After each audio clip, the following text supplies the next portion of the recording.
Politics इस मुद्दे पर नहीं करना चाहिए? संबित पात्रा जी, बहुत सारे गंभीर आरोप भी उन्होंने लगाए हैं आपके ऊपर।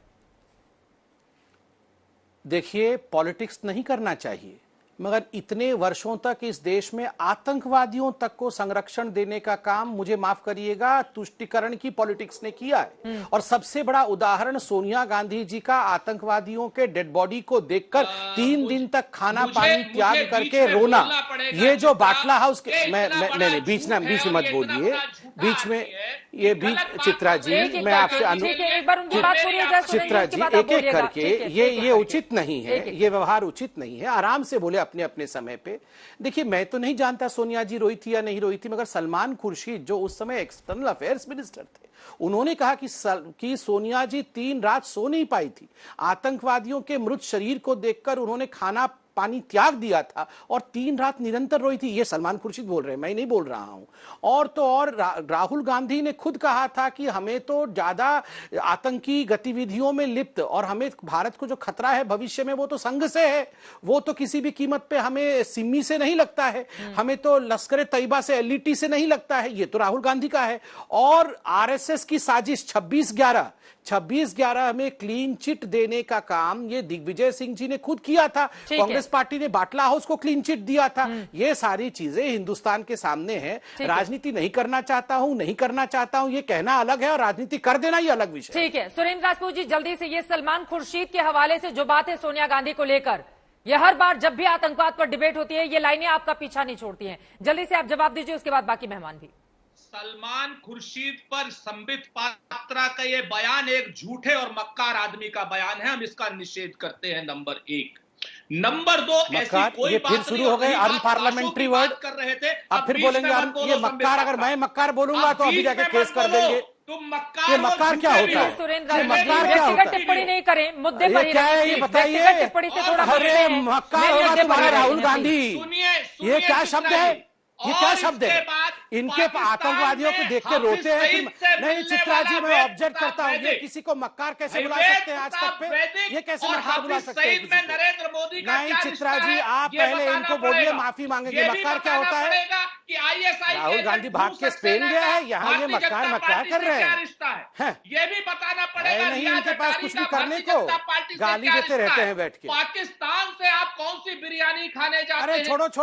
राहुल गांधी गया है, कुछ आतंकवादियों की मीटिंग कर रहा होगा स्पेन में कि हिंदुस्तान पे अटैक कैसे करना है, कुछ जगह मीटिंग कर रहा होगा वहां पे। इसका आपको जवाब देना होगा। आतंकी सलमान खुर्शीद ने कहा है, देशवासियों आप गूगल करके देख लो, बेचारी सोनिया गांधी कितना रोई थी आतंकवादियों को देख करके।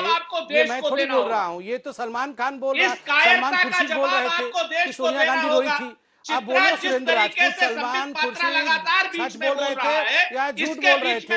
आप बोलिए। सुरेंद्र राजपूत जी, आपसे भी और संबित पात्रा आपसे भी, प्लीज एक तो थोड़ा व्यक्तिगत टिप्पणी करने से बचे हम लोग।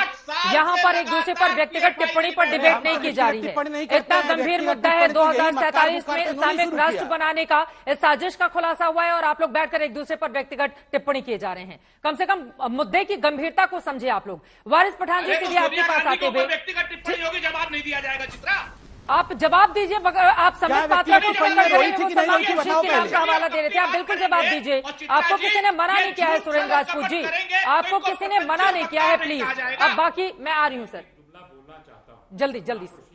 हाँ, ये जो बार बार कहा जाता है, उसी जमाने में 2008 में, अक्टूबर 2008 में सोनिया गांधी के पास एक डेलीगेशन गया था जिसमें मैं भी शरीक था।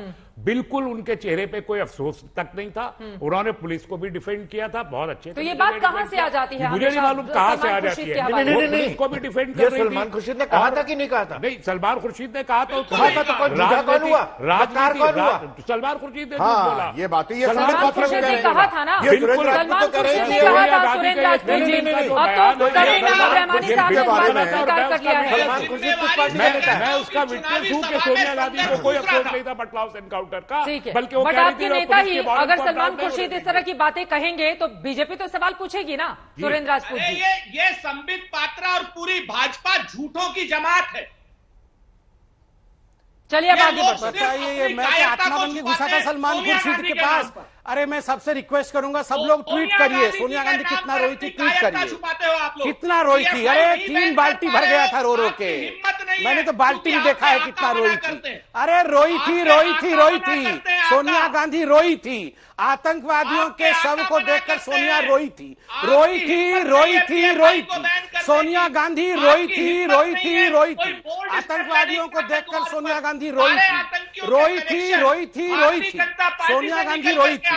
बस यही हकीकत है। चलिए ठीक है, अब आगे बढ़ते हुए वारिस पठान जी आगे मैं डिबेट के लिए कराना चाहूंगी। इसके बाद दोनों मेहमानों का मैं करूंगी। वारिस पठान जी, 10% लोग मिलकर इस्लामिक राष्ट्र बनाने की साजिश हिंदुस्तान के खिलाफ रच रहे हैं, इस पर आपकी टिप्पणी, और क्या वक्त आ गया है, क्योंकि पीएफआई के तार कई मामलों में जुड़ते हुए नजर आ रहे हैं। एक ऐसा संदिग्ध संगठन जहां जहां हमले होते हैं उसके तार तुरंत उससे लिंक हो जाते हैं, क्या उस पर बैन करे भारत सरकार? आप भी इस बात से सहमति जताएंगे वारिस पठान जी? देखिए चित्रा जी, मैं सुन रहा था कि भारत का ये होगा, तो मैं कह दूं कि किसी माइकल लाल के अंदर हिम्मत और ताकत नहीं है कि मेरे भारत महान देश के ऊपर आंख उठा के देखे या उसके टुकड़े कर सके। भारत महानता है, रहेगा।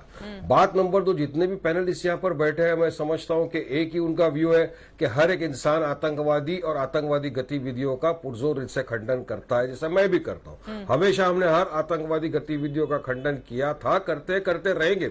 हम तो वो थे जिसने ISIS के चीफ बगदादी को जहन्नुम का कुत्ता कहा था, तो हम तो हमेशा से। अब जहां कहीं भी इस तरह की अगर आतंकवादी गतिविधियां हो रही है या कोई करने की कोशिश कर रहा है, तो मैं चाहूंगा कि NIA है, सरकार की एजेंसियां हैं, उस पर इंक्वायरी करे, कार्रवाई करे, फिर चाहे वो किसी भी जगह का हो। मैं PFI या SDPI का तो स्पोक्स पर्सन नहीं हूं, पर जहां कहीं भी उनका हो, चाहे RSS की शाखा में अगर ट्रेनिंग दी जा रही हो तो वहां पर भी जाकर इंक्वायरी की जाए। बात नंबर 2, कोई साजिश अगर कोई रच रहा है तो NIA उसकी इंक्वायरी करे, जांच पड़ताल करे कि किस तरह से कौन कर रहा है, क्योंकि बहुत सारी चीजें बात आ रही है ना। अभी आपने देखा था कि उदयपुर की जब घटना हुई चित्रा जी, तो उसमें जो कातिल थे, मैं तो कहूंगा उनको कड़ी से कड़ी सजा मिलनी चाहिए। उन्होंने बहुत घनघोर पाप किया है, किसी का कत्ल करना तो इस्लाम में भी हराम है। उनके तार जुड़े पहले किसी आतंकवादी संगठन से, फिर पता चला कि वो तो भाजपा के आदमी निकले, भाजपा के मेंबर थे, भाजपा के स्टेज पे हर जगह साथ में दिखे।